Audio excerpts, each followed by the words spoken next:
അസ്സലാമു അലൈക്കും. ഇന്ന് ഒരു പുതിയ വീഡിയോയിലേക്ക് സ്വാഗതം. ഇന്ന് സൂറത്തുൽ കഹ്ഫ്, നമ്മുടെ ഖുർആനിലെ സൂറത്തുൽ കഹ്ഫ് എന്ന സൂറത്ത് പാരായണം ചെയ്യുന്നതിനെ പറ്റിയിട്ടാണ് പറയുന്നത്.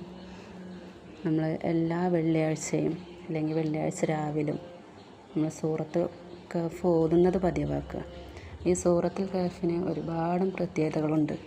നമ്മളത് ജീവിതത്തിൽ പതിവാക്കി കഴിഞ്ഞാൽ നമ്മുടെ രണ്ട് ജുമുഅകൾക്കിടയിലുള്ള ടൈം നമുക്ക് 70,000 മലക്കുകൾ അത് ഓതിയ ആൾക്ക് കാവൽ നിൽക്കുമെന്നാണ്.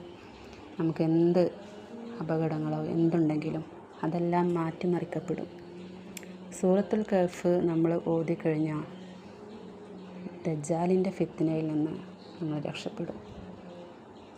ദജ്ജാലിൻ്റെ ഫിത്ന എന്ന് പറഞ്ഞു കഴിഞ്ഞാൽ ലോകം അവസാനിക്കുന്നതിനോടനുബന്ധിച്ച് ദജ്ജാൽ ഇറങ്ങുന്നുണ്ട്. അതിൽ ആ ഫിത്നയിലൊന്നും നമ്മൾ ആരെയും ഉൾപ്പെടുത്താതിരിക്കട്ടെ.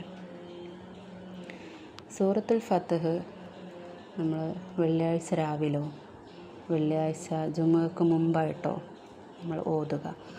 ഒരു പ്രാവശ്യം ഓതാൻ പറ്റുകയാണെങ്കിൽ ഒരു പ്രാവശ്യം ഓതുക. 3 പ്രാവശ്യം ഓതുന്നത് വളരെയധികം ശ്രേഷ്ഠതയുള്ള, വളരെയധികം കൂലി കിട്ടുന്ന ഒരു പ്രവർത്തനമാണ്. നമ്മൾ സൂറത്തുൽ കഹ്ഫ് ഓതി തുടങ്ങുമ്പോൾ തന്നെ നമുക്ക് നമ്മുടെ മനസ്സിന് എന്തെന്നില്ലാത്തൊരു സമാധാനം കിട്ടും.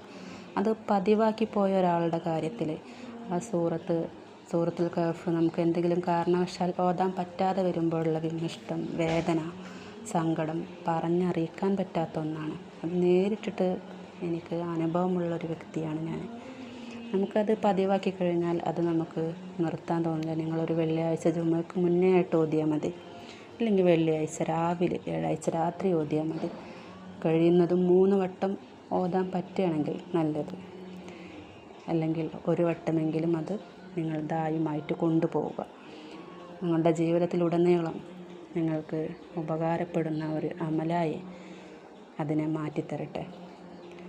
പിന്നെ നമുക്ക് 2 വീടുകളിലും, അതായത് നമ്മൾ ഈ ദുനിയാവെന്ന വീട് മാത്രമല്ല നമ്മൾ ആഗ്രഹിക്കുന്നതല്ലേ. നമുക്ക് ഒരു പരലോകമുണ്ട്, അവിടെ ഒരു സ്വർഗമുണ്ട്, നരകമുണ്ട്. ആ നരകത്തിലെത്തിപ്പെടാതെ സ്വർഗത്തിലേക്ക് എത്തിപ്പെടാൻ വേണ്ടിയിട്ടാണ് നമ്മൾ ഈ ദുനിയാവെന്ന ഈ ലോകത്ത് നമ്മൾ ഒരുപാട് കഷ്ടപ്പെടുന്നതും. അതിനായിട്ട് നമ്മൾ അതിൽ നിന്ന് വല്ലാണ്ട് കഷ്ടപ്പാട് വന്നു കഴിഞ്ഞാൽ നമ്മുടെ ഈമാൻ തന്നെ തെറ്റിപ്പോകും അല്ലേ. അങ്ങനത്തെ ഒരവസ്ഥയിലേക്ക് എത്താതിരിക്കട്ടെ. സൂറത്തുൽ കഹ്ഫ് എന്നൊക്കെ പറഞ്ഞു കഴിഞ്ഞാൽ നമുക്ക് അർത്ഥം അറിയുന്നില്ല. അർത്ഥം അറിഞ്ഞ് ചിന്തിച്ച് മനസ്സിലാക്കി ഓതുമ്പോൾ അതിന് ഒരുപാട് പുണ്യം വേറെ കിട്ടും.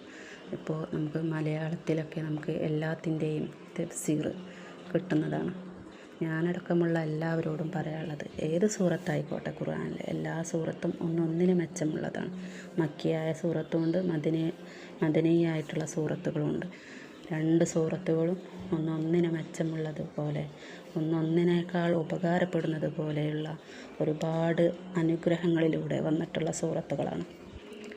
അപ്പോൾ ഈ സൂറത്തുൽ കഹ്ഫ് നമ്മൾ കഴിയുന്നതും നമ്മുടെ ജീവിതത്തിൽ നിന്ന് വിട്ടുപോവാതെ സൂക്ഷിക്കുക എന്നുള്ളത് നമ്മുടെ ഓരോരുത്തരുടെയും കടമയാണ്.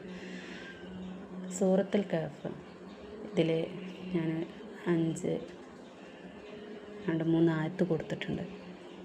അതിങ്ങനെയാണ്: അഊദു ബില്ലാഹി മിനശ് ശൈത്വാനിർ റജീം ബിസ്മില്ലാഹിർ റഹ്മാനിർ റഹീം അൽഹംദുലില്ലാഹില്ലദീ അൻസല അലാ അബ്ദിഹിൽ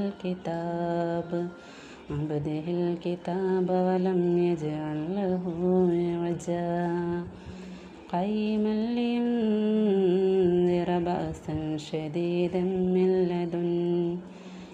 ലദുൻഹു വയുബശ്ശിറൽ മുഅ്മിനൂൻ الذين يعملون الصالحات أن لهم أجرا حسنا ماكثين فيه أبدا صدق الله العلي العظيم. എൻ്റെ ഓത്തിൽ ഒരുപാട് തെറ്റുകളുണ്ടാവാം. അത് ആദ്യം അള്ളാഹുവിനോടും പിന്നെ നിങ്ങളോടും ഞാൻ പൊറുക്കലിനെ ചോദിക്കുകയാണ്. തെറ്റുകൾ തിരുത്തി നമ്മൾ ഓതുന്നിടത്താണ് നമ്മുടെ വിജയം. എല്ലാവർക്കും അറിയുന്ന രീതിയിൽ തജ്വീദിൻ്റെ നിയമങ്ങളൊക്കെ പാലിച്ച് ഓതാൻ നോക്കുക. ഇൻഷാ അല്ലാഹ്. അള്ളാഹു ഹൈറാക്കട്ടെ.